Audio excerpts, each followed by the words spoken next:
And welcome. Thank you for joining us in this conversation on the role of Africa's diaspora in Africa's development, one community at a time.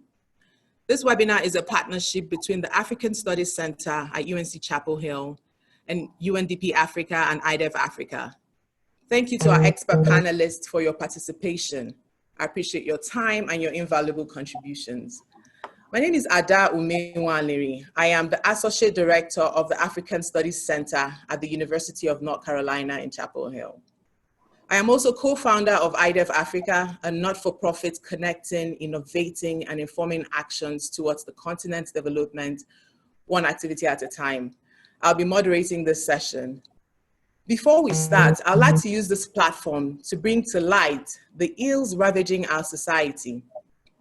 As the world goes through this morphing process, we encourage everyone to use this window to stand for something. Amplify your voice within the spaces you occupy. Is a woman's life less valued in Nigeria? Yes. So we say a woman's life, her body, her choices are hers and it matters. We protest with women all over Nigeria and speak against rape and violence. We seek justice for all victims. Of course, all lives matter, but is a Black life less valued in America, the world? The answer is yes. So we say Black lives matter. Martin Luther King said, "He who passively accepts evil is as much involved in it as he who needs to perpetrate it, who helps to perpetrate it. He who accepts evil without protesting against it is really cooperating with it." Please note the following processes guiding today's webinar. Each panelist would respond to a direct question from me. Once all panelists have presented, we will take audience questions. Please use the Q&A box to send in your questions. The Q&A feature is at the bottom of the Zoom control panel on your screen. At the end of the presentations, the panelists would respond to questions as time permits. This webinar is being recorded. We'll send a copy of the recording and summary points to your email in 24 hours. Now to the agenda, the exciting agenda of the day. Africa has grown significantly over the years, but there is still more to be done. As countries try to rebuild post-COVID-19, financing will be the biggest challenge, as economies, especially in Africa, have been hard hit. This is further heightened by a decline in aid. Aid decline started long before COVID-19, but will be exacerbated by it. During post-COVID-19 reconstruction planning, the effect of the shrunken physical space for foreign aid and assistance from bilateral and multilaterals will be felt. As a result, it is highly probable that again, Africa's poor will be forgotten.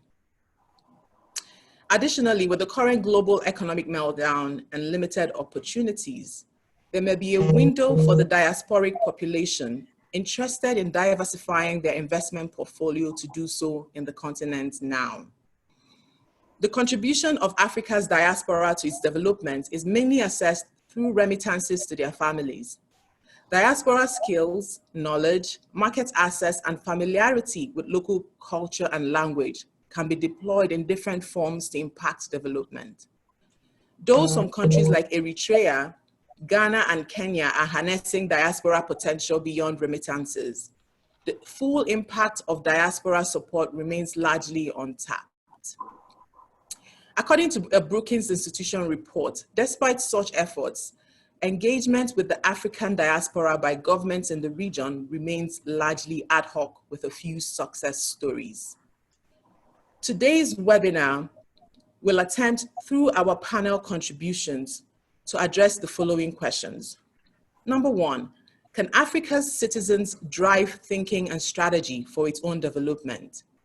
Can Africans within and outside the continent play major roles in reconstructing communities through social and economic enterprises, especially where government is failing? If so, what are the constraints and how can they be resolved? Our first speaker will set the tone for today's conversation. Our first speaker, we have Joy, who will be representing and speaking on behalf of the UNDP and representing Ms. Ahona Isiakonwa. So Joy is a senior advisor to Ms. Isiakonwa. And Joy, I have a few questions. I have a question that I will be posing to you. Hold on. Why is this window, why is the urgency for Africa's development different this time? And how does it create a new window for non-traditional development funding models? Essentially, my question is, why is this period different and urgent for Africa's diaspora to be involved in their community's development? And also, what role will UNDP play to make this happen? Thank you very much, Ada, and greetings to you all. Greetings also from Ms. Ahuna Eziakonwa, the Assistant Secretary General and Assistant Administrator at UNDP. We're very pleased to be associated with this important discussion. What is different? Why is it urgent? I think it is urgent precisely because COVID has impacted that promise that we had at the start. You will recall that before COVID, we had Africa on the move. We had an Africa rising narrative. And I'd like to contextualize these messages in 3 key points. One, that COVID threatens to shift and reverse the development we've had to this point. The second one is that there are non-traditional financing models that we should seriously consider. And the third is the unique role of the diaspora in this. So starting with the first one, it is urgent precisely because COVID has contracted the lions on the move. When you look at UNECA predictions, Africa's economy is contracting by 2.6%. When you look at what oils Africa's purse, public purse, the commodities, they've plummeted in terms of prices. We see in Nigeria, we see in Angola, and so on and so forth. And so what this means is African countries are in the queue at international financial institutions for loans. Before COVID, we already feared a debt crisis, but I think now it is really of huge proportion. And you know, when you think about what Africa has lost also in trade, we're looking at 500 billion already, the estimates from UNCTAD, in terms of losses in export earnings.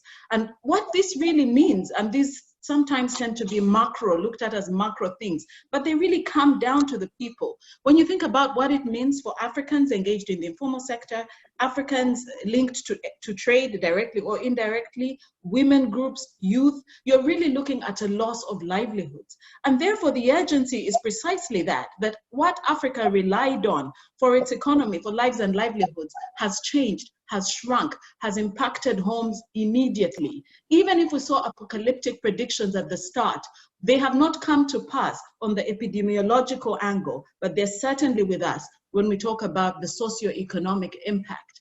And so with that then, what do we do in terms of non-traditional funding instruments? And I'd like to preface these remarks by really going back to this point of the looming debt crisis, the debt crisis that is with us right now. We have to make sure that all of the models we look at are not loans. That is the starting point. And so what are these 3 models?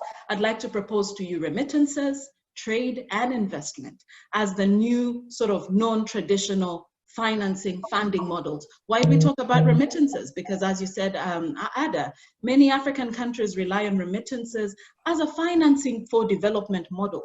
In Africa, we know they are indeed the social safety net of most of the receiving countries because of the absence of huge social protection instruments across Africa. The numbers are even below 20% in terms of the Africans having access to social protection.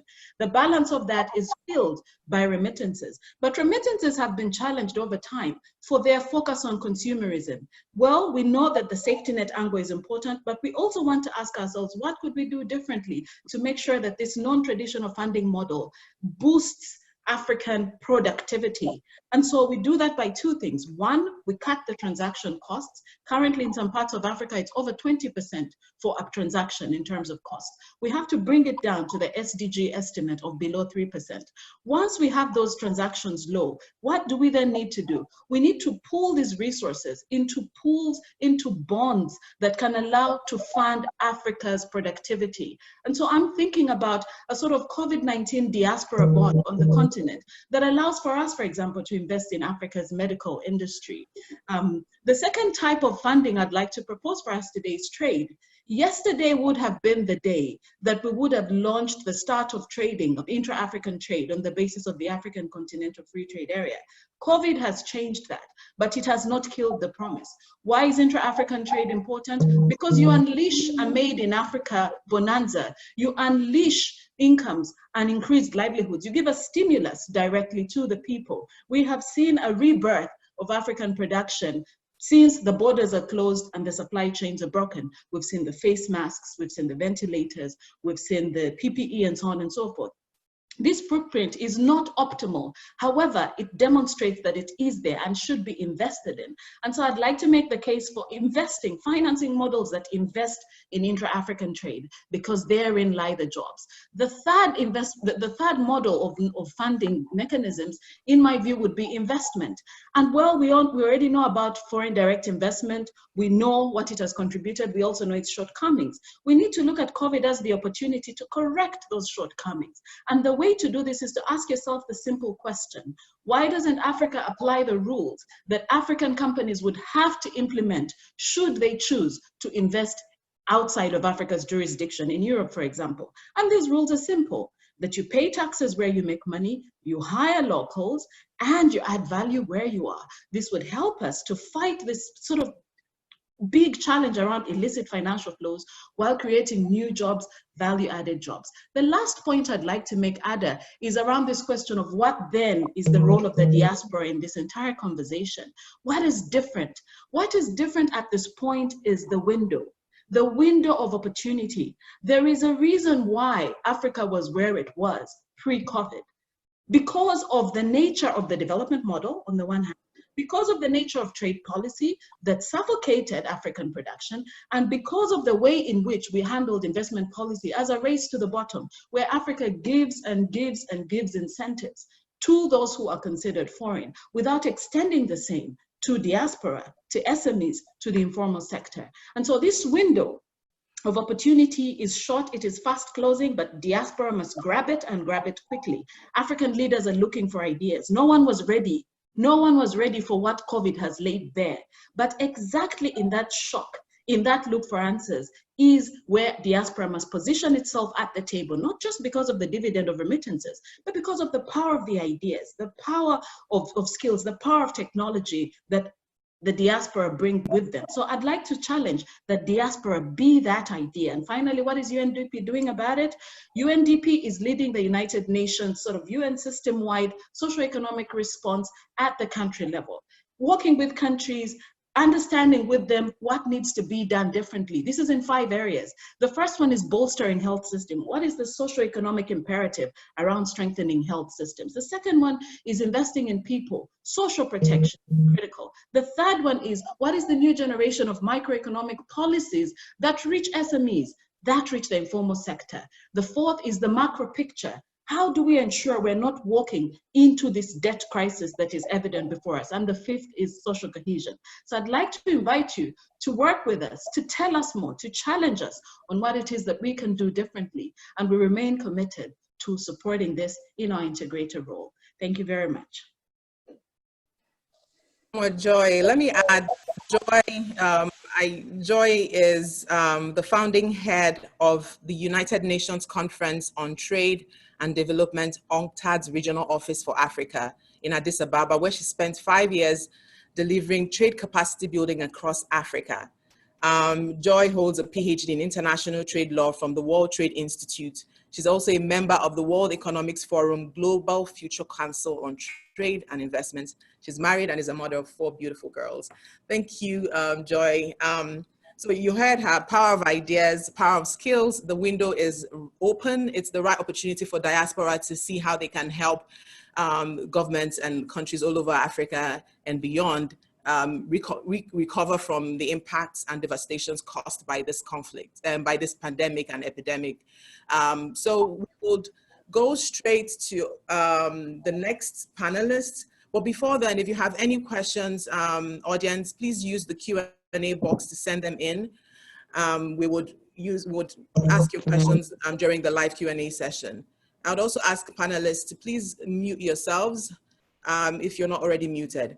It is said that the term diaspora originates from the Greek and literally means scattering. There is no generally accepted definition of diaspora. IOM, the International Organization for Migration, defines it as emigrants and their descendants who live outside the country of their birth or ancestry, either on a temporary or permanent basis, yet they still remain connected because of their affective and material ties to the countries of origin. The African Union defines the African diaspora as people of native African origin, living outside the continent irrespective of their citizenship and nationality, and who are willing to contribute to the development of the continent and the building of the African Union. Mobilizing diasporas to play a larger role in the political, social, and economic development of their countries of origin or heritage is a way to increase the positive benefits of migration. Our second speaker, Emery Ngasamana, is a trained economist and scientist. He's also founder and executive director of Rural World Impetus, a nonprofit he helped to create, supporting rural communities in the Democratic Republic of Congo. Emery is currently completing a master's degree in public health with King's College London.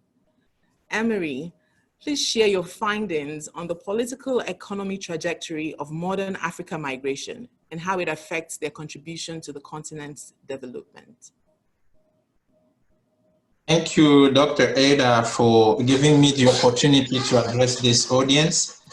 I have been asked to talk about the political and economic trajectory of modern African migration and how does this affect their contribution to the continent's development. I'd like to start with an overarching statement that for many decades now since the independence waves, African migrations have been driven by the colonial histories. Although there are many theories that explain migration, I want to stop somewhere here and argue that current modern migration involving African migrants are largely explained by a combination of the neoclassic theory, the push and pull factors theory, and the network theory. For the last 5 decades, just taking a look at the US situation where we are based right now, data from the State Department indicate that African immigrants represented less than 1/4 of immigrants entering the US on a yearly basis. Just to take a snapshot at year 2018, which is the last year of available data, African immigrant obtaining a lawful permanent resident status represented only 11% of the total number of immigrants entering the US.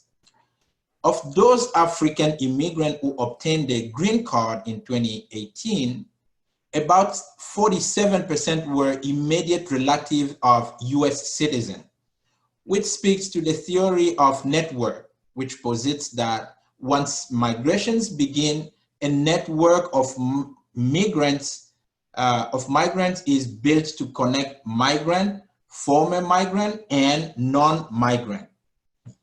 Secondly, about 30% of those immigrants who entered the US in 2018 were refugees and asylum seekers, which speaks to the theory of push and pull factors. And then 15% became US resident through the diversity program, and about 5% entered on an employment-based preference, which relates to the neoclassic theory of demand and supply for labor. Now, how are they impacting the development in the African continent? That is the main question where I want to spend more time. Indeed, recent data from the World Bank confirmed that remittances have become the largest form of financial assistance to most countries, especially in Africa.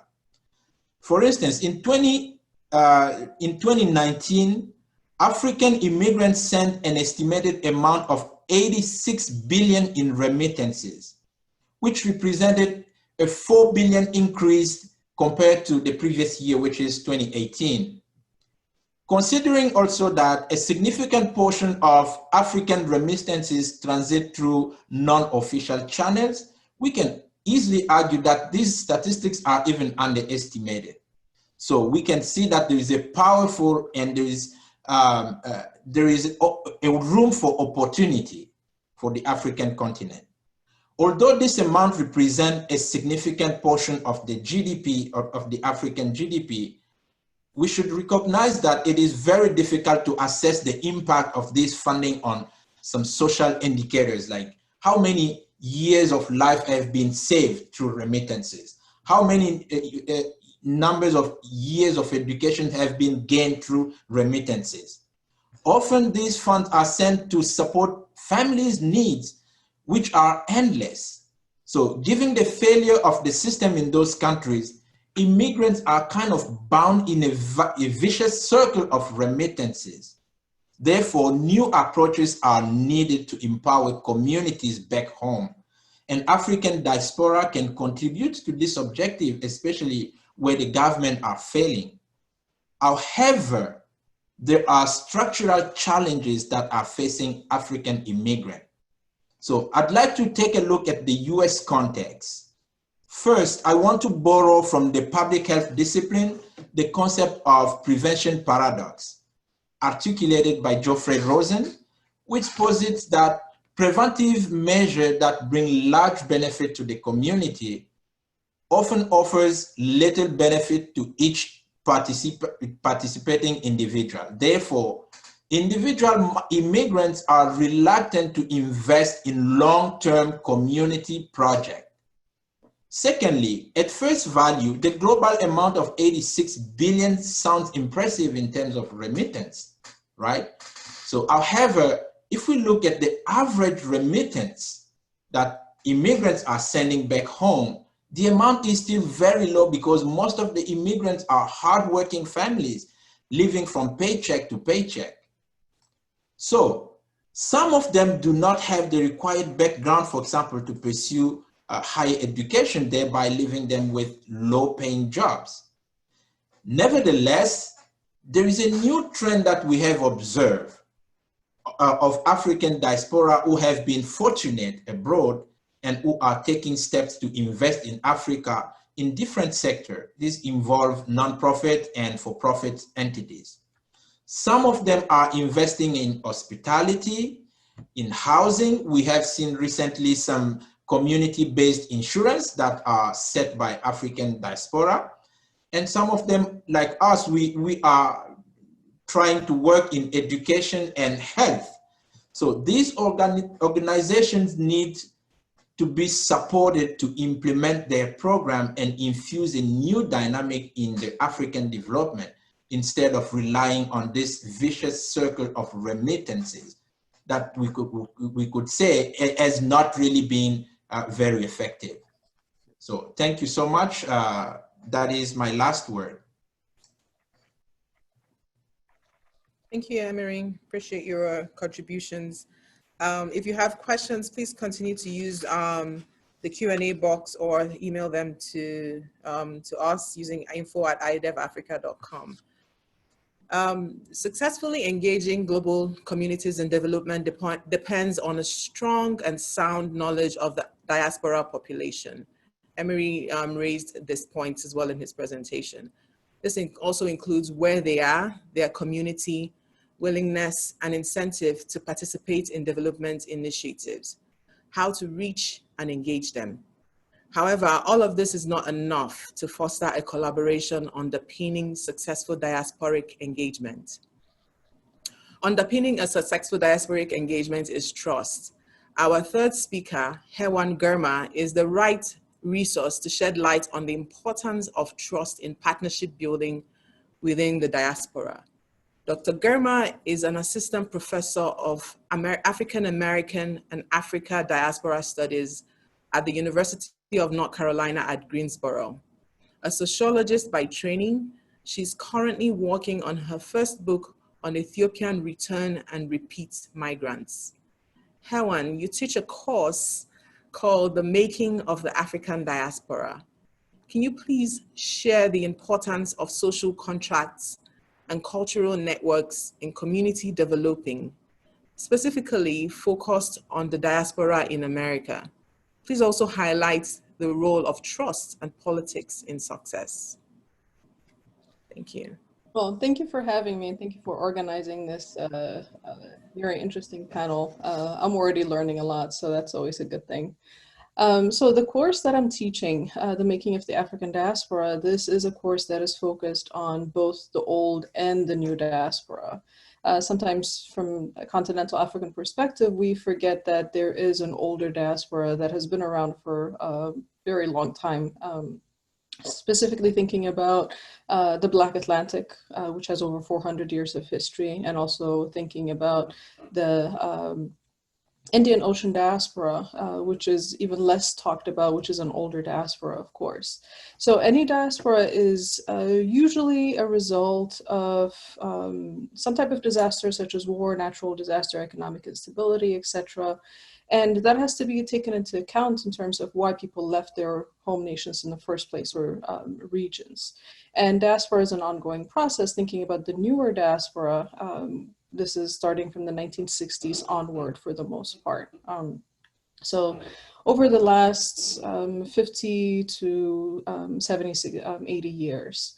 Now we have to understand the importance of diaspora in terms of identity, of course, what it means to be from a particular place, how connected you are to that place. And this has to do with the idea of cultural networks. The older diaspora has maybe less direct links back to the African continent compared to the newer diaspora, back to the individual home countries or societies that people are from. So we have to think about this dialectic between the older and the newer diaspora. Now we have to recognize that this is a significant population as well, including the older diaspora. We're talking about over 200 million people, right? And about 150 million of that actually comes from the Atlantic side in the Americas. So this is a significant population. And we can't think just about the new diaspora and forget about the older one, much larger population. So the African Union recognizes the importance of the diaspora, of course, and in 2005 actually named the diaspora as part of the 6th region of the African Union. Now, politically, this is very significant because it's saying, you know, this is a population that can have a direct link and an impact on the continent. And even the UN declared 2015 to 2024 as the International Decade for People of African Descent. Now, all of this was done prior to COVID, and our understanding of certain linkages would change because of the pandemic that we're living under right now. Now, this idea of social contract comes from moral and political philosophy. There's an implicit agreement that people within a society would cooperate. So the diaspora would cooperate with the region of origin.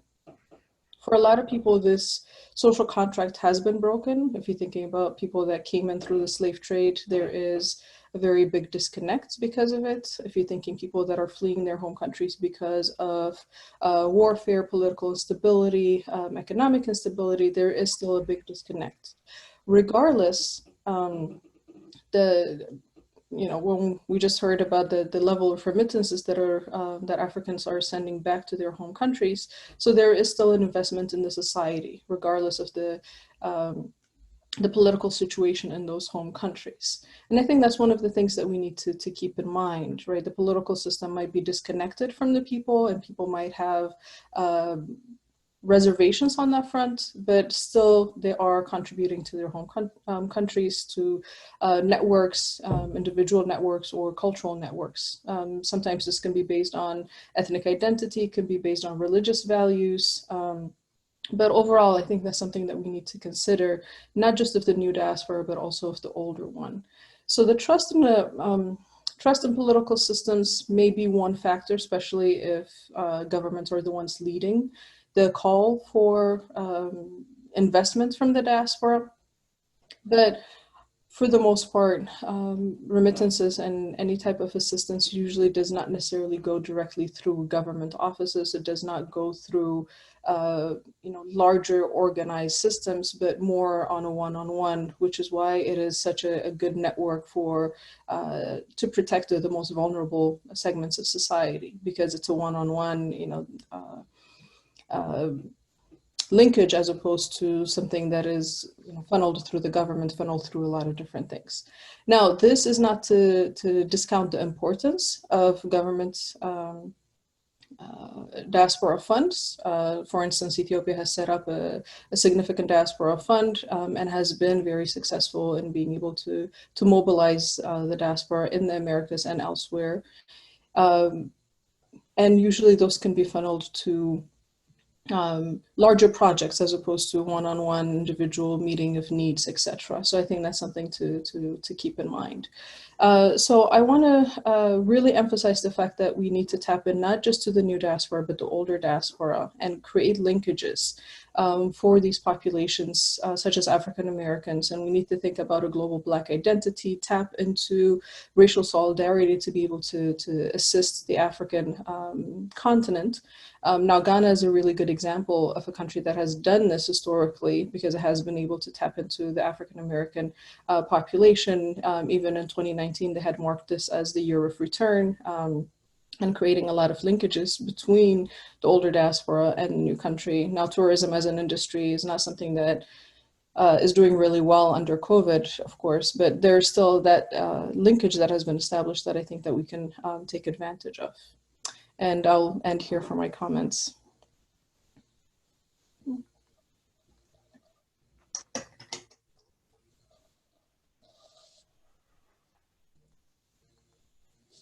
Ada, I believe you're still muted. Yes, I was. Thank you. So moving on quickly, our fourth speaker is Almaz Negash. Almaz is the founder of the African Diaspora Network, ADN. ADN has fostered collaborations among Silicon Valley entrepreneurs, philanthropists, and African diaspora. Almaz, you recently organized a webinar, I think it was 2 weeks ago, titled Unleash the Exponential Potential of Black Business, Patronage, and Investment Opportunities. The objective of that session was to explore ways of addressing the fundamental disparities among the African American and African communities, with a focus on investment capital, employment, and entrepreneurship. Following this webinar and your experience, how can the African investment ecosystem be expanded to include everyone, and what constraints need to be addressed? Good morning, everyone. Thank you, Ada, for having me. This is a wonderful group of people.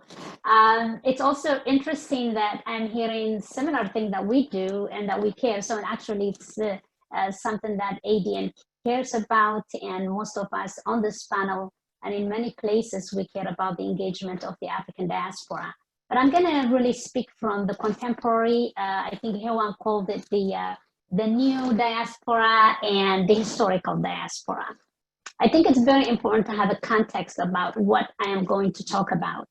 When we talk about the African American community, it is not just only the 400 years of being outside of the continent, and they're a bit removed from being directly connected to the continent, but also the fact that they paved the way for me as an Eritrean diaspora to benefit this life that I have. And so at times we kind of forget how we got to be where we are. I mean, when I say we, I'm going to talk about the contemporary diaspora. We come with our own sense of knowing who we are.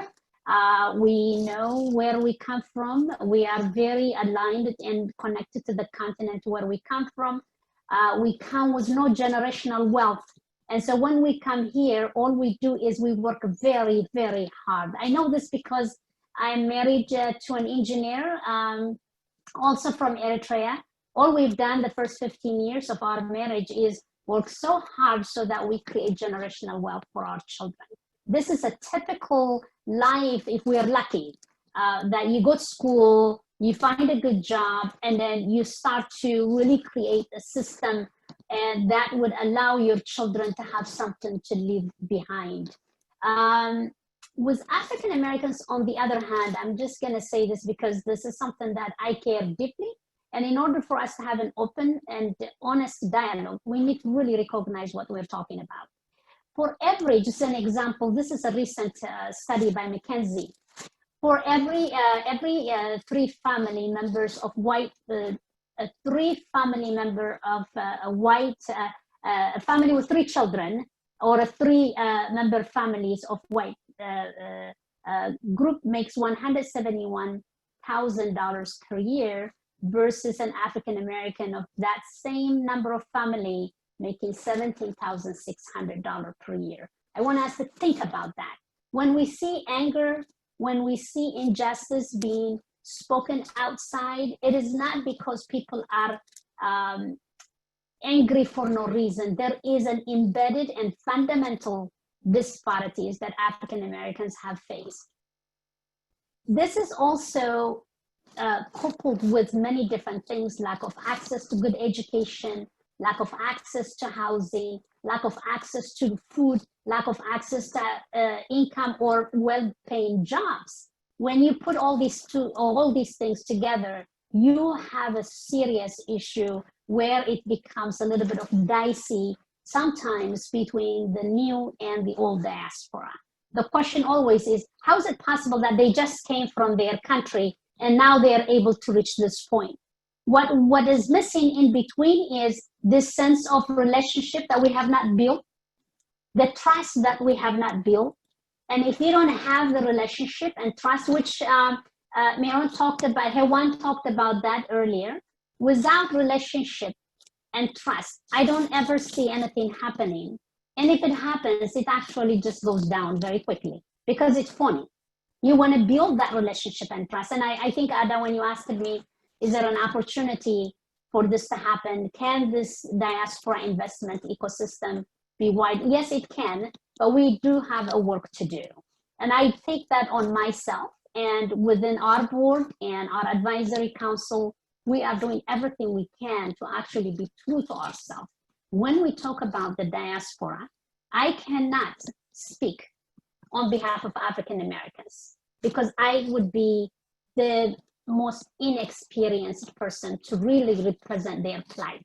But what I can do is really bring them into the space if that is something that they're interested in, and really enlarge the tent so that it can really hold all of us. And the way in which this happens is the diaspora, on the other hand, those of us who came recently, immigrants to the United States. I'm going to just follow some of the research we've done, and we used mostly Pew Research. According to the Pew Research, there are about 4.22 million contemporary diasporans in the United States, majority being Jamaicans, Nigerian, Ethiopian. It makes sense. Nigeria is the largest country in Africa, and so is second is Ethiopia. And at that same point, the majority of remittances, about 40 billion, and there are some that says 50 billion, whichever it is, I'm going to go with the Pew Research of 2019. That's about $39 billion. Nigerians pretty much contribute 22.3 billion. And then you have Egypt and Liberia. What does that mean? We are actually, when people ask me who invests the most in Africa, I will say the diaspora. We are the largest investor in the continent. More, you know, the remittances to Africa is 3 times more than what Africa gets from AIDS. The disconnection is between what the diaspora can do to help and turn this remittances into investment and the ecosystem that governments in Africa. We are talking about 54 countries. Sometimes we forget when I talk about Africa, we're talking also almost like one country. To me, yes, it does sound like that, and I want it to be that way. But that is not it. We all have a country where we come from, and each country has different dynamics and different needs. What we've seen through the ADN, though, we were not only able to engage our diaspora, we did this 10 years ago. with the knowledge that if we can bring Africans and non-Africans at the table, we might be able to see some shift in thinking, first of all, in our narrative, that Africa is not just this place where you go and give money or you give aid. Africa is actually a continent where you can go and invest. And the only way that I know this can happen is if we are at the table when issues are discussed on behalf of Africa, we must be at the table. By being at the table, I think what we're also seeing that we're doing is we're enlarging the pie to include many different people. So to the question that whether can we include the African American community, yes, we can, but we have some work to do. We need to have a dialogue. We need to really understand our cultural differences and then really embrace that difference that we have, because at the end of the day, when I or my husband or my son gets stopped by a police, no one is going to ask them whether they are Eritrean American. They're just Black American. If we can remember that and use that as a way of commonality, and I think if we can focus on what we have in common versus what we don't have in common or our differences, I think we can come far in terms of engaging them into the Africa investment ecosystem. There's another thing that we, the contemporary, have taken for granted, but actually African Americans have contributed tremendously to the diaspora and to Africa as a whole. The African American Institute, based in New York City, run by an incredible Ghanaian, Kofi Apenteg, my wonderful friend and mentor.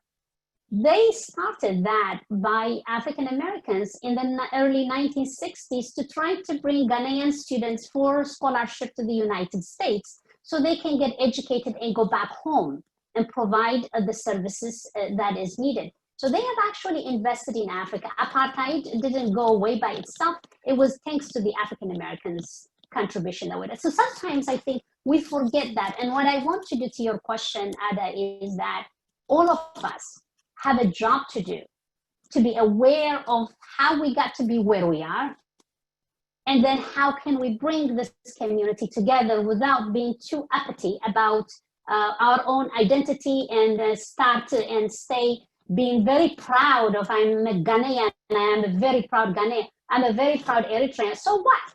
I think what earlier Joey was talking about is this intra-diaspora collaboration, intra-Africa migration, intra-Africa trade. And then you've got transatlantic collaboration. Will not happen unless we step back and say, I am an Eritrean, but if there is an investment opportunity in Nigeria, I am going to invest in Nigeria. Nothing should stop me from doing that.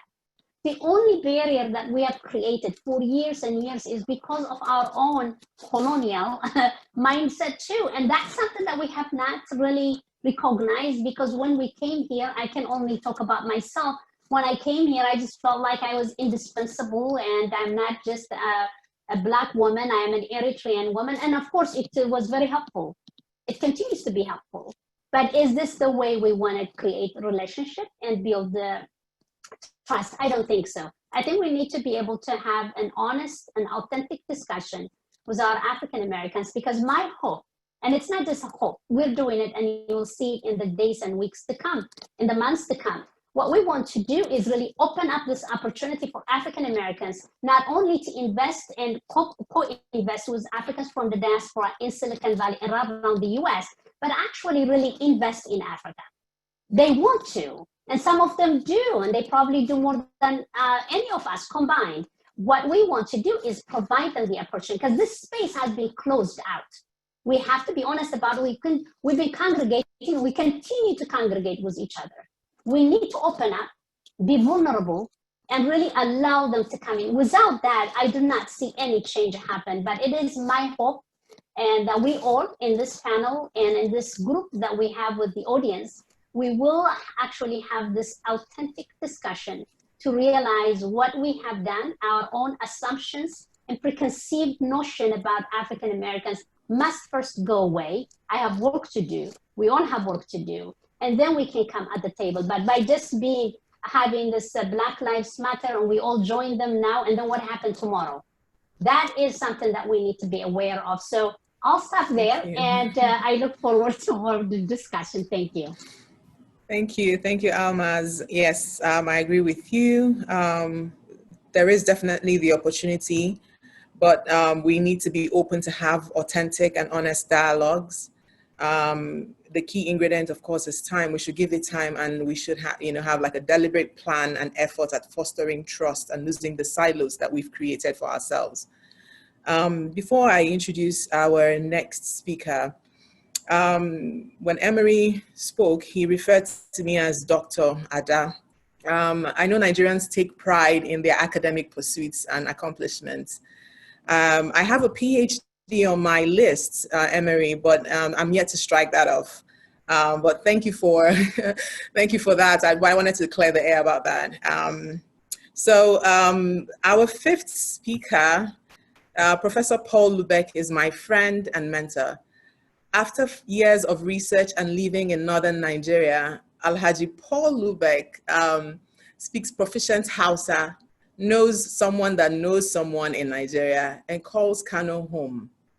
In addition to being Professor Emeritus of Sociology at the University of California, Santa Cruz, Professor Lubeck was Interim Director of the African Studies Program and Senior Research Professor at Johns Hopkins School of Advanced International Studies, SAIS, from 2015 to 2019.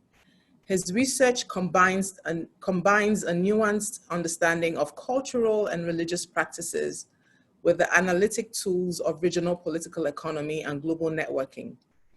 Besides Nigeria, Lubeck has published extensively on Muslim globalization processes, ICT for development, African businesses, Islamist movements, and regional economic development strategies in Malaysia and Mexico. He's also a social entrepreneur. Prof, reports show that Africa is not tapping its diaspora capacity, and this is a lost opportunity. If we can coordinate, as all the speakers have made reference to in different ways, if we can coordinate by removing the Chinese walls, build together, address constraints like trust and accountability, please share with us what you think is the possible scale of impact that it can have on the continent. Well, thank you very much for that introduction. Let me just try to say what my assumptions are about Africa in the present moment. We are in a moment of enormous demographic growth in Africa. Estimates are that Nigeria will have 417 million people. That we are in a moment of deglobalization. Joy talked about the shift in commodity prices. So globalization reached its peak in 2008.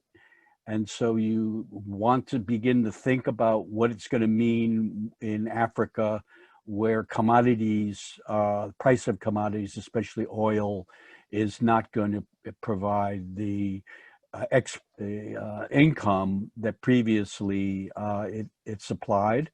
And then on the, my knowledge of enthusiasm for the Diaspora project comes from several sources. The first is working in Malaysia and watching the immigrant networks from Malaysia come back into the information technology industry in Malaysia. So Malaysia, Penang, a city in northern Malaysia, was the first place that Intel did offshore production. So we had these fascinating networks come with a commitment to the community, to the home community, and that taught me about that. Then I later worked with students and visited them in India, where they were looking at Hyderabad, the rise of Hyderabad and Bangalore, showing how cultural networks, all the issues you've raised about remittances, about education, about identities and differences were all part of the experience. So while teaching at Santa Cruz and at SAIS, I also became involved with colleagues of mine here, understanding this marvelous association called TIE, T-I-E, the Indus Entrepreneurs, which is a immigrant-based, diaspora-driven way to incubate entrepreneurs that have their foot in both places. So even though globalization is, in trade terms, is stagnating, I do believe the evidence is for overwhelmingly electronic and intercommunication will grow. So we need to build that identity, build the understanding of the different groups we talked about, of African Americans and of African migrants, but also focusing on who should we focus on? It should be the children. And that's who I worked with at SAIS. Your children become American very quickly. It's quite amazing to watch them become American, and they have these skills of both cultures. Some still speak the languages of the motherland, so they have a commitment to it, and that's one of the things I've looked at. In the past 10 years, I've been working on Nigeria, but I'm looking at business and entrepreneurship, because I think Nigeria is the engine of growth in Africa. It's difficult to believe it as Nigerians, but you are going to have 417 million people in 2050, 417 million. You're going to be 65 or 70% urbanized, right? And the per capita value of petroleum rents commodities is going to decline. So what I focused on is looking at indigenous entrepreneurs in Nigeria. Now, I won't go into it, but I'm writing extensively and interviewed Aliko Dangote, originally from Kano, but a Lagos man, in his refinery. Path-breaking. The state was incapable of doing it. He has state support. I can answer questions about it. He's a controversial figure, but he's transforming the refinement of petroleum and the production of agricultural raw materials, fertilizer. He's going to do petrochemicals. He's going to export. He's making a difference, and he's committed to the African Free Trade Agreement. The other people I've looked at are the whole way in which agriculture is being transformed. I'm looking at a firm that provides tractor services, former politician, got access to land, taught himself this. Another is a dairy farmer who's starting herding, producing milk products. So these are people whose children are going to school in the US, producing a diaspora. And I think you can see those two linkages coming together. And on what brings the Silicon Valley issue together is I've also been working with a remarkable entrepreneur who grew up in Lagos in Nigeria, who founded two coding companies, Andala and Flutterwave. His name is Ayin Aboyeji. And he has now started a project called Future Africa. He is someone who's worked in Silicon Valley, who is married to an African-American woman, and who is promoting enterprises and linkages. So there's two sort of ways, I think my knowledge of social entrepreneurship, I learned how to be a social entrepreneur organizing agricultural cooperatives, credit unions in 2 villages in the Republic of Niger. And then later on, I started a program at the University of California, Santa Cruz. So when you talk about remittances and the cost of the transfer of funds, that's a marvelous project, a practical one, for figuring out a way to use new technologies and credit unions to increase the resources that actually end up in the hands of people at home. The other issue is to try to figure out ways in which social networks, social entrepreneurship can be sponsored to provide services, not just transferring money, but incubating businesses, developing linkages, and trying to get economic entrepreneurship that actually competes in a market to grow out of social entrepreneurship. So those are some of the things I've been thinking about. I hope I'll be able to make a contribution. There are other points we could make on the growth, but the other point I want to leave you with is that the state, the African state, is going to become more important because deglobalization is a process that is going to make large internal markets in a country like Ethiopia or a country like Nigeria that will become attractive, not an object of charity, but an attractive market for investors to enter. So I hope that it helps you. I'm there to enjoy and to be a friend and a colleague. Thank you. Thank you, Paul. Deglobalization will definitely make the African state an attractive investment site for Africans all over the world and non-Africans to invest and grow the continent. Of course, if we mobilize and organize, the possibilities, like you've mentioned, are limitless. Please, the panelists, please continue to check your chat boxes for any communication from me or from the team. We might be sending you questions that we want you to respond to during the Q&A. We're going straight to the sixth speaker. Innocent Chukwuma is our sixth speaker.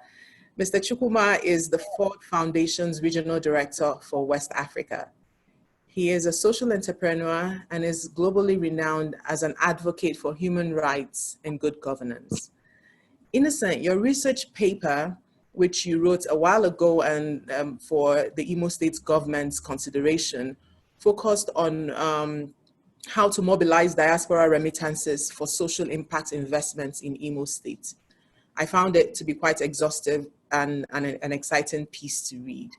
So using the Imo State example and the paper that you presented, how would social impact investing work in Africa? Please put us through a model scenario that addresses the constraints earlier mentioned by other speakers. Thank you, Ada. I think you humor me when you described the paper as a research paper. It was more like a concept note from a social entrepreneur. But I take the credit. I think to answer your question straight, how would social impact investing work in Africa?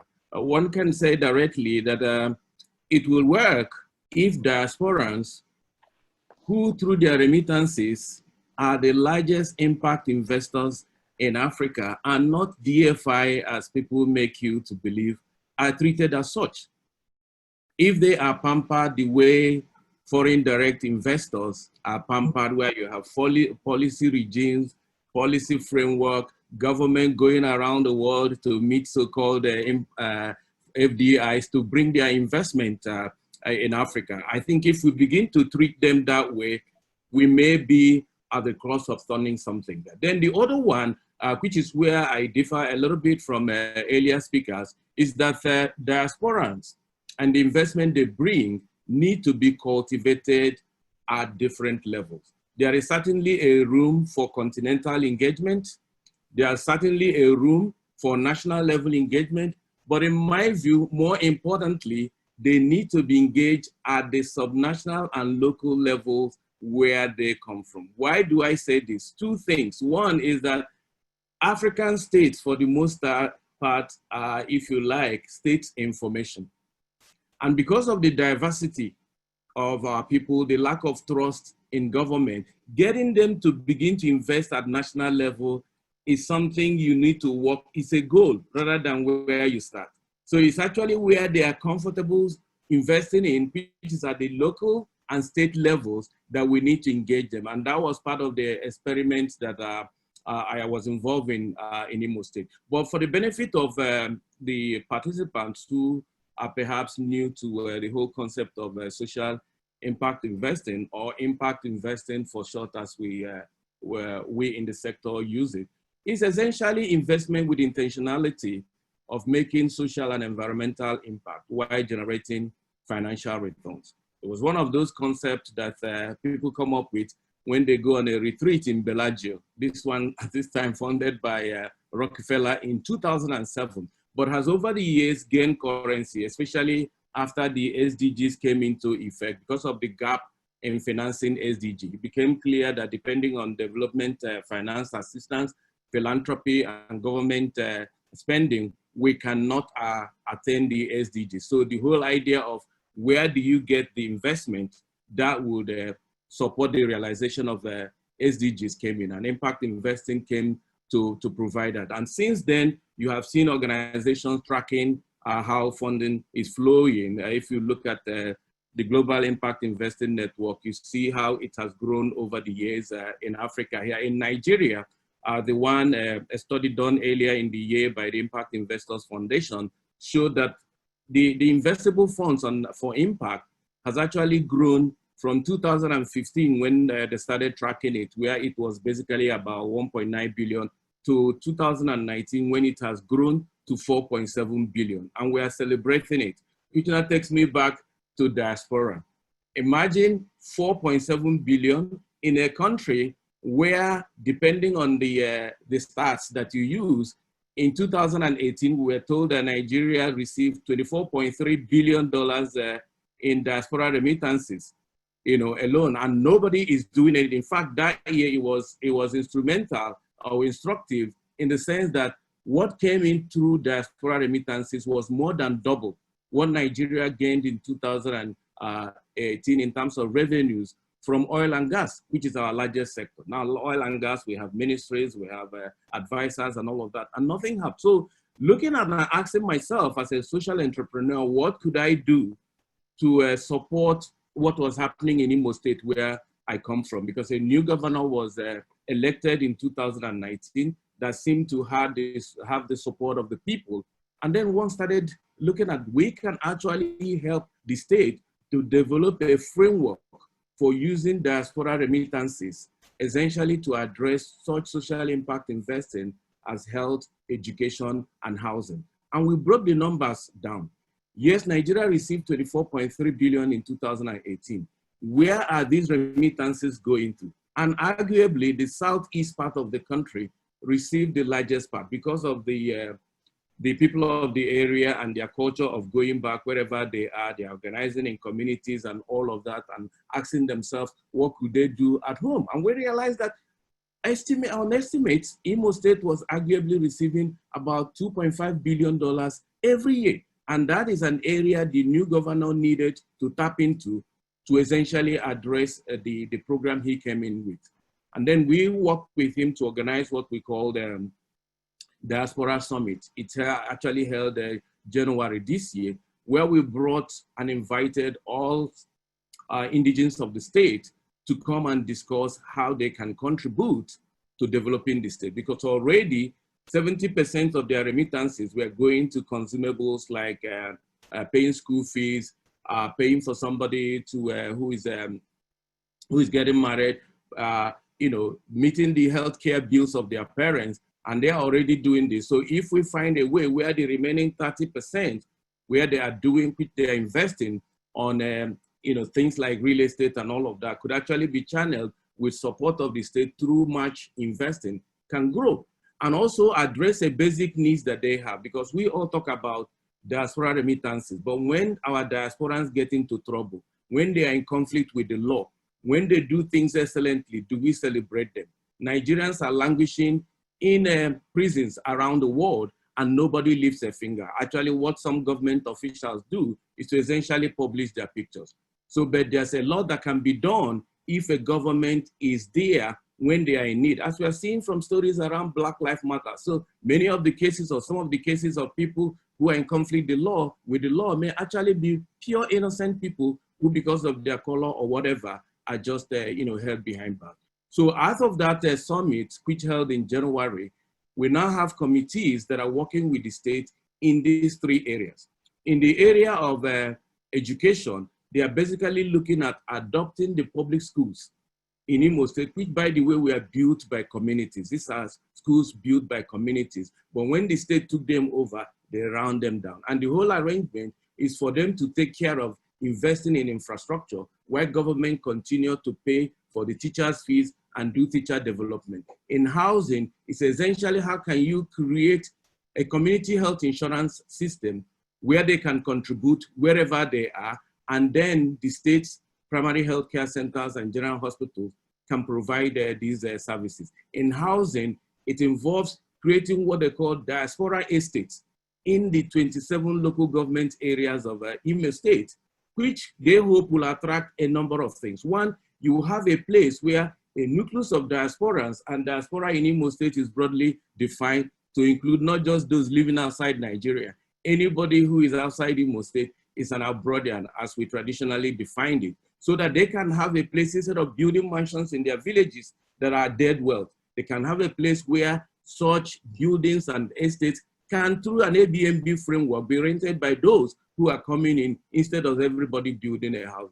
So these are some of the things that they have. It's a work in progress, but we're learning a lot of lessons that, depending on the state alone, to drive this is a risky business. As you very well know, the Supreme Court earlier this year did what was not expected by ruling against them. So the governor who we're working with is no longer in office, which means we have to go back to the drawing board. But the lessons we have learned from that is that we have to create a private foundation with trustees that would oversee the implementation of this program, whether the government or governor that started it is in place or not. I'm happy to take some questions from the audience. Thank you very much. Before we go to our last and final speaker, before we go into the Q&A as well, I would like to run a quick poll. The question will come up on your screen. Please choose your response and click submit. Your responses will be anonymous. Let's try this. Okay, so the first question says, what do you think are the constraints to investing in Africa? It's a multiple choice question. And you can choose multiple choice, and you can also choose more than one response. We have tallying the votes. Once I get to 75%, when I have 75% response, I will end the poll so we can get to the next one. Okay.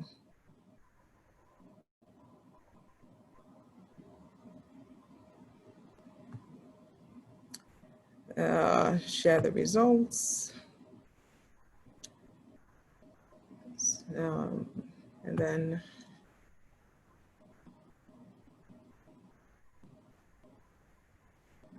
okay. And then the second, I'm sorry, trying doing this for the first time. So poll 2.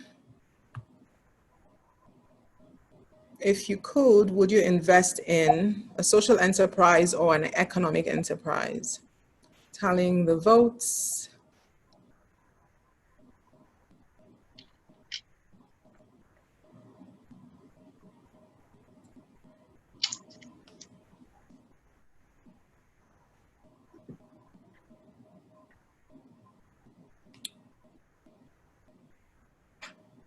%. I'm going to end the votes. I'm sharing the results.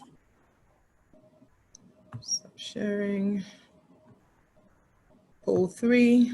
What would incentivize you to invest in Africa? Economic returns, altruism, which is pretty much social good, social impact, common good, philanthropy, or both. I'm going to end the poll once I get 70% response. And I'll share it. Stop sharing. And the last poll, if transparency and sustainability infrastructure are clearly defined in a plan, will you contribute financially to a community project in Africa that seeks to empower an impoverished community? It's a yes or no response. I'll end this poll once I have 70% of the audience respond. I'm not saying you're not. I'm just gonna be, oh, I'm so sorry. I'm so sorry. I'm sorry. All right, minor disruption and share results. So that's the end of the poll. Thank you all for participating. So according to World Bank estimates, there's 39 million African diaspora in North America. We've shared the numbers before. Mobilizing the full participation of Africans in the diaspora is a win for Africa and can foster stronger economic connections that can accelerate Africa's development. Last but not least by any means is our final speaker for the day, the Hakeem Belo-Osagie. Mr. Belo-Osagie is the chairman of FSDH Holding Company. He's a senior lecturer at Harvard Business School and a well-respected Nigerian entrepreneur with a track record of leading and backing highly successful private investments globally. Sir, you are Nigerian, your wife is Ghanaian, your children are of dual or multiple nationalities, and your businesses and alliances are global.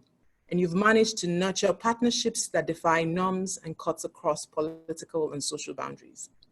From all your experiences, and with Africa on track to being the big new economy with our internal markets and adequate labor population, what are the rules of engagement to building large-scale economic enterprise with Africa's diaspora? Please also share your thoughts on next steps. Okay. Ada, first of all, let me thank you very much for putting together this very interesting talk, something that is very topical and something that is very crucial for our continent's future in view of the potential setback that COVID-19 has presented to the continent. Would also like to thank you for putting together a very interesting group of panelists, and I've learned as much in the last 1 hour from them, far more than I'm going to have to present to all of you today. But let me do my very best in that context. Let's just go back to the journey that most people make for the diaspora, to get into the diaspora. They leave in Africa, sometimes with the thought, thank God I've left. I've had a tough time back in Africa. The economic opportunities may not have been there. I may have had political difficulties, and they take off and finally arrive in the United States or in Great Britain or Germany or France or wherever. And they take a deep breath. And as one of the panelists said, they then spend many years working morning, afternoon, and evening, and almost nothing else. And then they find that in actual fact, the folks over there are not any smarter than them, that they're doing extremely well, notwithstanding all the obstacles. And they find that they in fact are making quite a mark in their communities. And then I think they then divide into two groups. There's one group that decides, you know, Africa is behind me. I'm going to totally integrate into foreign society, and I shall focus all my energy on my children. And then at some point in their lives, they start to complain that their children are not African enough. All right?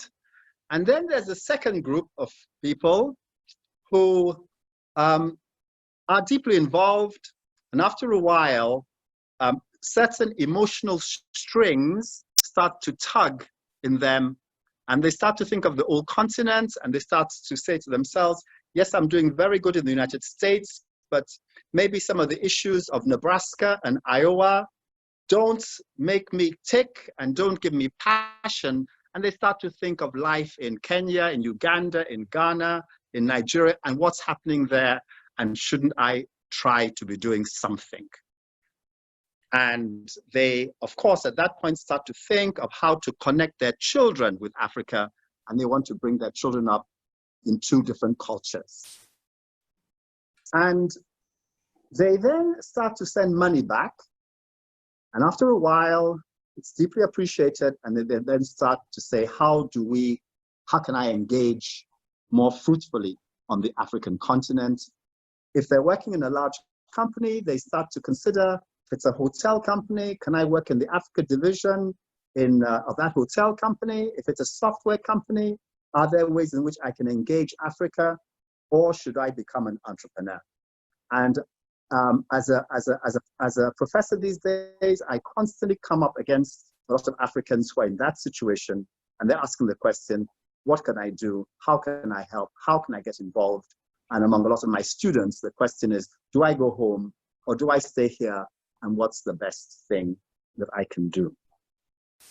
Now, so I'd like to really talk about how you can engage as an economic entrepreneur, using that word entrepreneurship in a very broad way. And what I would like to say to you is that I think that the possibilities are huge, subject to certain conditions. Why are they huge? It is because the African who is in Europe and who's in North America, or who is in fact in Asia, has tremendous skills that is acquired by working in highly efficient, highly disciplined organizations where he's very well trained, and where precisely because he has been discriminated against, probably, he has therefore had to work twice as hard in order to get to where he's gotten. He has been exposed to possibilities, technological possibilities, economic possibilities that he may not have seen had he remained at home. So he is at the cutting edge in so many industries, whether it's in finance, whether it's in medicine, whether it's in the motor car industry, or whatever it is, he is at the cutting edge. And so he has that huge advantage. Because he's from Africa, or because he grew up in Africa, he doesn't have that fear that the average American or the average Frenchman or the average German who has a fear, and who, for example, he hears that somebody has been shot by Boko Haram, and therefore his next thought is, should I pull my investment out of Kenya? Because it's all Africa in his mind. He doesn't have that fear because there's been a change of governments in Sierra Leone. Therefore, he says, it's politically unstable, I must run away. He doesn't have that fear factor as well. And the next thing that he has, which is a big advantage, is that he has a network within Africa. He has people that he can work with in Africa. And even though he may be a little bit out of date in certain respects, he does have a basic understanding of where he comes from, and he is able to go there and is able to operate to a certain extent. So there he is, a sense of what could be, and sense of what the possibilities are. And if he's willing to work with partners at home who have a sense of where Africa is today, what's on ground, who understand their way around, then I think that the possibility of these two groups coming together in entrepreneurial endeavors is a possibility that can engender huge success and huge profits. But I strongly believe that it's got to be a partnership, and that partnership has got to be people who are in the diaspora working with people who have not gone out of the country, who are living in the country, and who they need to work with. And I can't but overemphasize the importance of that. Now, there are a few obstacles to that, and I just want to run through them quickly. And that is one, a lot of people in the diaspora, when they want to do business back at home and become entrepreneurs, have this sense that they are going to be welcomed as saviors. All right? And there's a certain lack of humility that they display, which they need to eject. Those at home, they are proud of your successes, but they don't want you to keep ramming it down their throats about how this is how we do it in America. This is what is done in France. And what are you guys doing? You're so slow. So there needs to be a sense of humility. You must not be romantic. Things are tough there. There are difficulties there. So you mustn't be romantic. You must have an understanding that it's not going to be easy. At the same time, you mustn't go to the other extreme, which is where a lot of Europeans and Americans and white society is, in saying to yourselves, there are no possibilities. All right? You know that there are the possibilities. You have a better understanding of those possibilities, and therefore you don't have that fear. I think somebody earlier on spoke about the question of trust. All right? It's easier for you to build trusting relationships and to have that trust precisely because you have the network and you're from that place and you understand it. And then I would say that you need a sense of patience.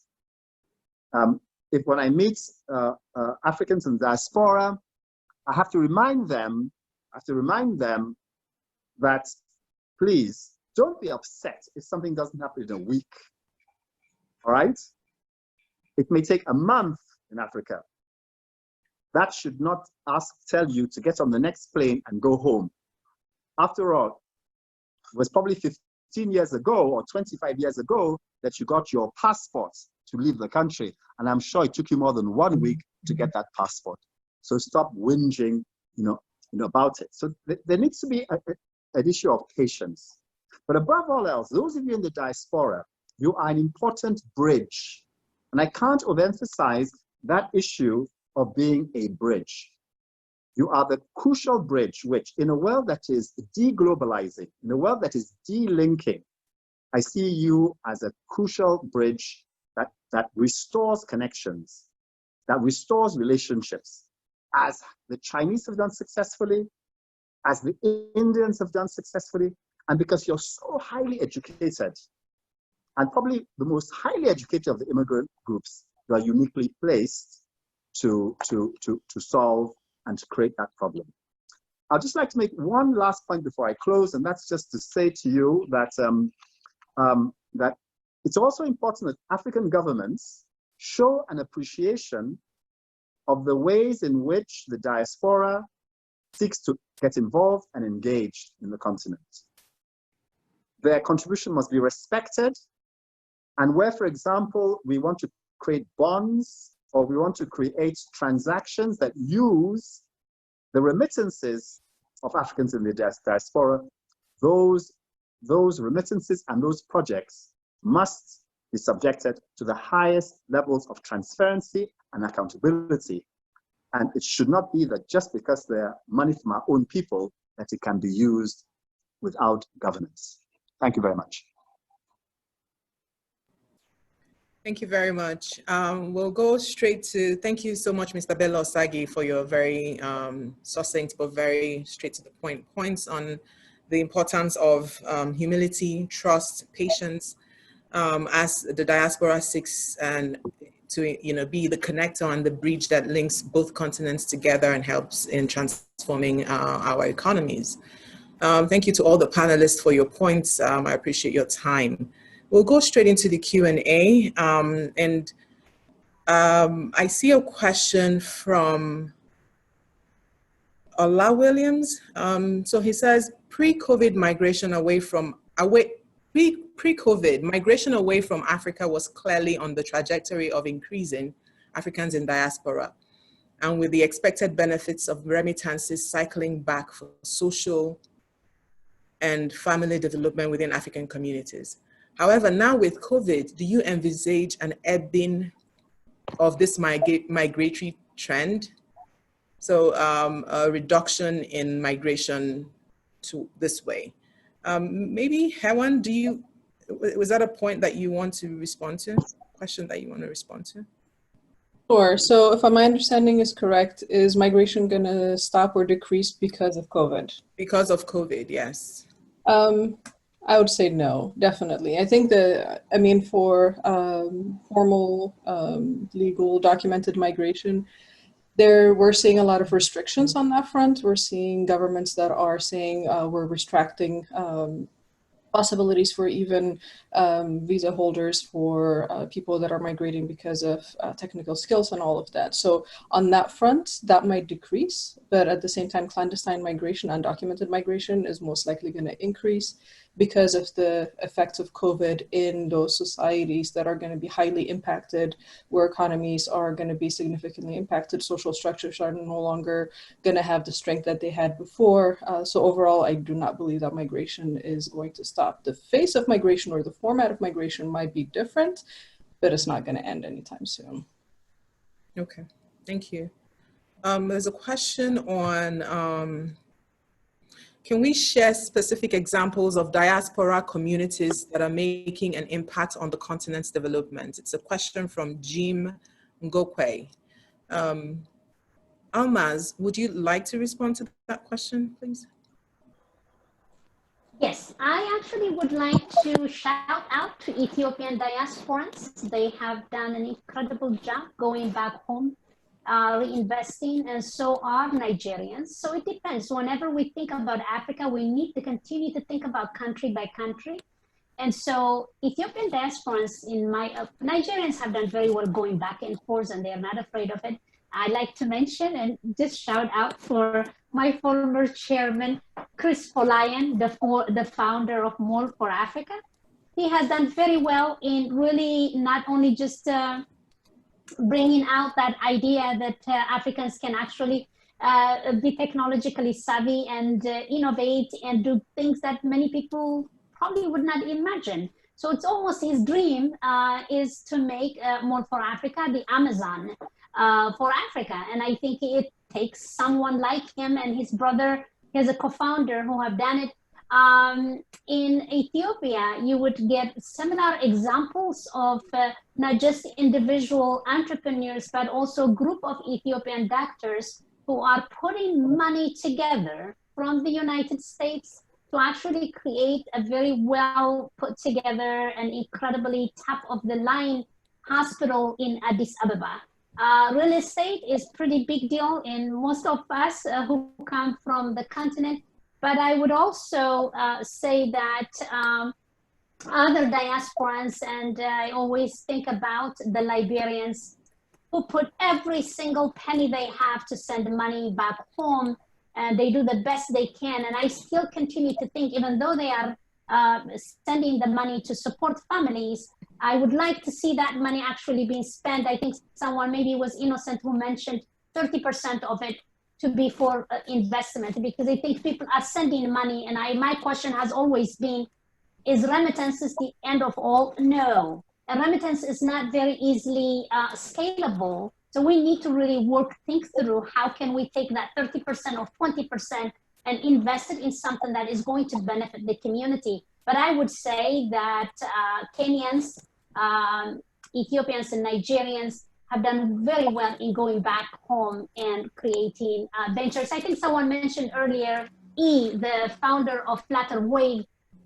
He is another Nigerian brilliant who is doing a great job with innovation, entrepreneurship, and investment. I mean, these are really, I would be very happy to share with you, because I don't want to be, I want to end by this good thing. We did an event a while ago, and a lot of the speakers were from Nigeria, and someone sent me an email saying, Almaz, just don't forget there are 54 countries in Africa. And I keep talking again about Nigeria. I have a very deep love for the people and the country and their amazing vigor for what they see Africa can be. So I do hold Nigeria as a beacon of hope for Africa, because if Nigeria has, and Nigerians have the ability and the capability to really bring Africa to where it can be, why not? Well, nobody says, Germany, why are you so good and we don't want you to be good? Why not then really allow a country like Nigeria, if that is where the knowledge is, in Ethiopia and Kenya and South Africa, why not we do the best we can to bring these mighty countries to actually lead the way? And so I just want to say, yes, they are investing, and I don't want to end only by Nigeria. I don't want to be blamed again, but I'm just going to say I love the country. Thank you. Thank you, Negash.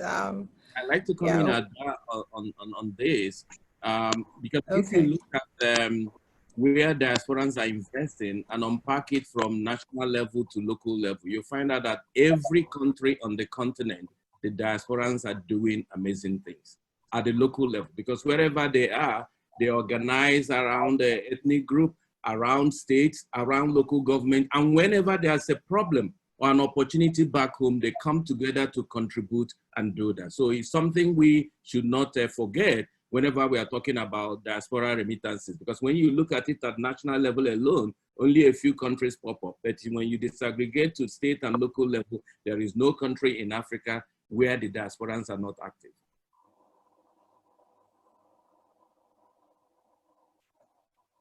Thank you. There's been a couple of questions about the state of insecurity in Africa and how that has deterred investments. So I see a couple of them. Most diasporans are worried about security, from how do we deal with the issues of insecurity across Africa, both domestic and international, from Nwachukwu Okafor. I think Anwole Olani also asks the same question. Mr. Ben, no, I think that's a question. Maybe Emery, do you want to respond to that question? And maybe Innocent as well. Well, it's true that Africa is facing a lot of challenges, especially in security right now. You have a lot of countries that are under fire right now.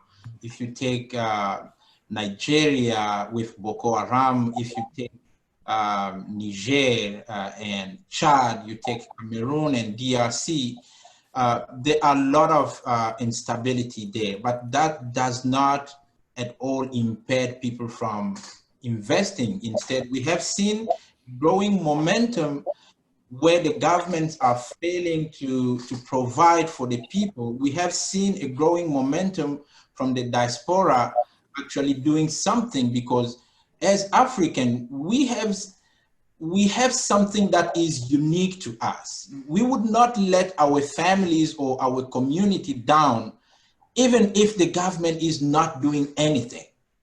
I'm taking the example of Congo, DRC, where I don't even know where this country stands right now, but we have seen in the past years, the diaspora coming up with a genuine initiative to help community back home, despite what is going on in the country, like in the eastern part of the country where the situation is really bad.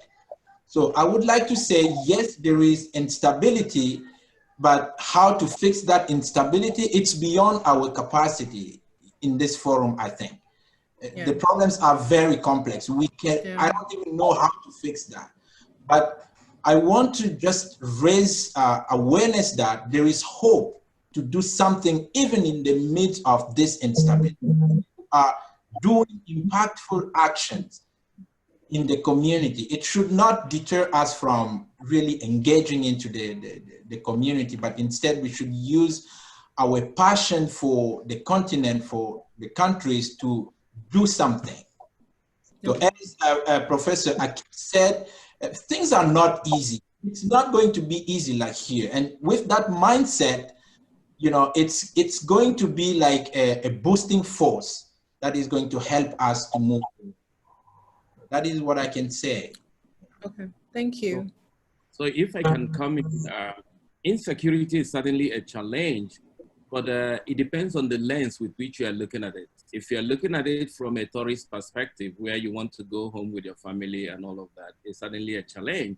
But if you're looking at it as a social impact investing opportunity, there are really opportunities to invest. For instance, in the northeast of Nigeria, which is currently ravaged, there is a big issue around how do you train these ex-combatants, young people who are being empowered and returned to the community.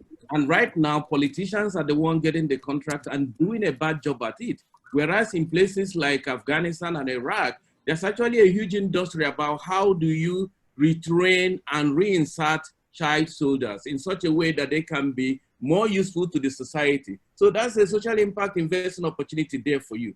And also in places that are afraid, people are asking themselves, what are they seeing in countries where they live that can be introduced in their communities to boost people's sense of safety and security? So I go back to my saying, is the lens you're using? If it's tourism, yes, there's a challenge, but if it's investment, there's a huge opportunity out there. Thank you. We're definitely out of time, but I have a question. I have two questions. One, I would ask Joy, and the second question, I would ask Mr. Hakeem Bello to respond, as well as Professor Paul Lubeck.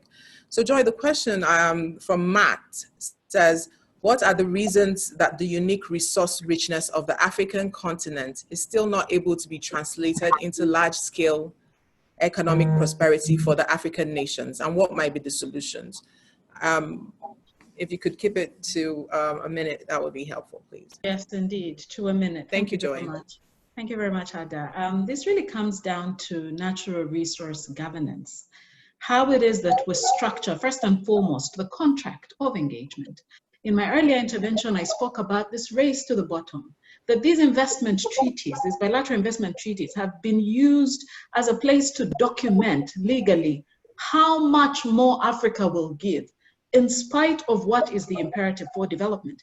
And so these investment treaties typically document how you will not pay tax, how you can bring in all of your sort of key senior employees, but also middle level, and how you can take your money out at any one point. In fact, we've seen during COVID, the IMF has reported that 4.2 billion has already been taken out of the continent. And so it starts with the contract, making sure that you anchor in there the new generation pro-development investment treaties that work for Africa. It's important to emphasize the notion of governance and also to think about Africans as investors.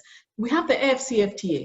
Its next level is about investment. We have to start to look at the diaspora and African investors as perhaps the beneficiaries of those incentives. Because if we are to race to the bottom, then you must race to the bottom for those that are anchored and sort of secured in the interest of the development of the country, and use that as a basis to boost structural transformation. So I'd just say, let's refine those contracts. Let's look at them as development tools. Let's make sure we put a break to the race to the bottom with preference and privilege for diaspora, for SMEs, for the informal sector.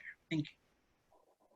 Thank you, Joy. So the question that I would like for Mr. Paul Lubeck, Professor Paul Lubeck and Mr. Belo-Osagie to respond to in that order would be, there is a misconception that for Africa to support Africa's development, this is Africans in diaspora and Africans in general, the investments has to be physically in the continent.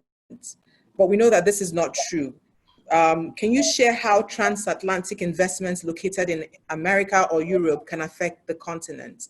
An example could be the Silicon Valley model that continues to feed into the Asian economy, India and China, for instance. So Prof, can you go first, and then Mr. Belo-Osagie would go after you, please. I'm gonna unmute you. Okay. Yeah, thank you. That's a very good question. See, I think I don't think it's binary. It's not either or. I am a advocate for the alliance between Dangote and various Nigerian governments, because you are getting a $14 to $18 billion investment in a free trade zone that'll refine your commodity you've been exporting, Nigeria's been exporting, with many, many jobs, many, many resources coming out of it. You have to have a state and a business class that cooperates in order to have a transformation in this process we're describing as high rates of urbanization, large amounts of insecurity. Look, the insecurity comes with the development process from rural to urban. It's been that way everywhere, Europe, US, Latin America. So it's not going to be different in Africa. It's not some unique failing of Africans that you're having insecurity. You have a gigantic youth population, and it's difficult to absorb them. The other element, even though in the commodity trade, you're getting deglobalization, the information infrastructure is booming take a look at NASDAQ in the US, where all the technology stocks are located. It's, despite the crisis, it's booming. And you're going to have, I think, an opportunity for strong states that, like Nigeria. It was inspiring for Almaz to say Nigeria will spearhead it. But it's going to be through global networks and innovation, and the diaspora, with 1 foot in each world, are going to become an extremely valuable resource to carry out the innovative investments that people like Ian and are doing in Africa Futures. It's, I think, an enormous opportunity. It's something that happened in India. We know it can be implemented in Africa, in a place like Nigeria, perhaps Ethiopia, perhaps Kenya. Thank you. Onward. Yes. All right, Mr. Belo-Osagie. I think I can contribute to this by just giving 3 examples of very interesting businesses that are not physically based in Africa, but they are making a tremendous impact on Africa. I don't know whether, I'm sure a lot of you would have heard of the very cheap smartphone called, I believe it's a company called Techno. Now, the mere building of a smartphone that can retail at such a cheap level, far below what Apple and Samsung and what any American manufacturer ever thought was possible to do, the impact that that has on Africa is revolutionary. Because what it allows us to do is that it allows you to put so many other educational benefits, health benefits, banking applications, all on the mobile phone device. So that group of people sitting in China, working out how do we have a mobile phone that can be purchased by Africans for a small amount of money, is of major economic and social impact. That's one example. A second example is data analytics.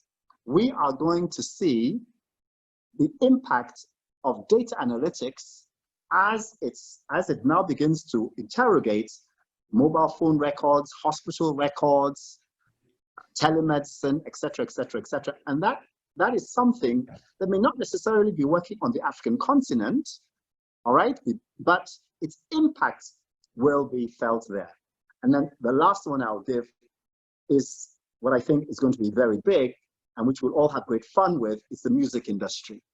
And I think that what African musicians are going to be able to do, playing music for a global audience, I think it's going to have a tremendous impact on the continent. So as he said, as the previous speaker said, it's not an either or, both can be done.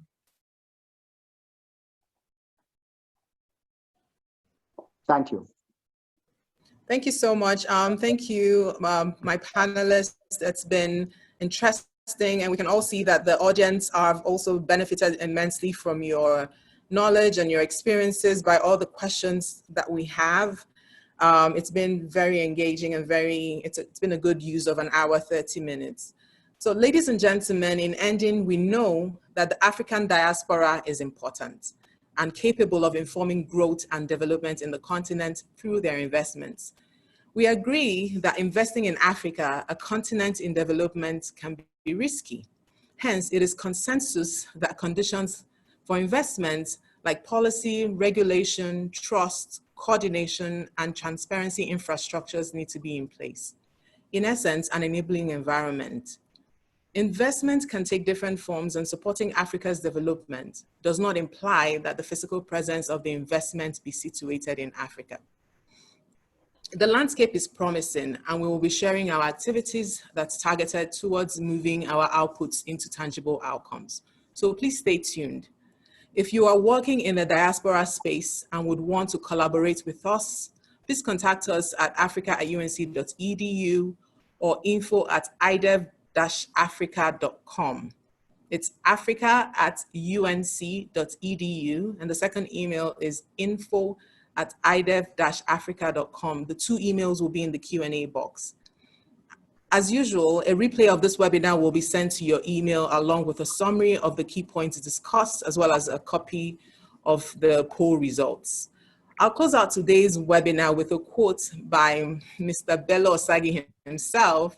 It says, "In today's world, paradoxically, the boldest action is often the safest. Remaining where you are in a world changing so rapidly is the most dangerous of all places to be." On behalf of the African Studies Center at UNC Chapel Hill, UNDP Africa, the IDEF Africa team, Odoyin Okonkwo and Ozioma Ahaneku, both in the background with fantastic support, I say thank you and enjoy the rest of your day. Thank you. And I apologize for going over by 15 minutes. Thank you, everybody. Thank you. Bye. Bye. Thank you. Bye, everyone.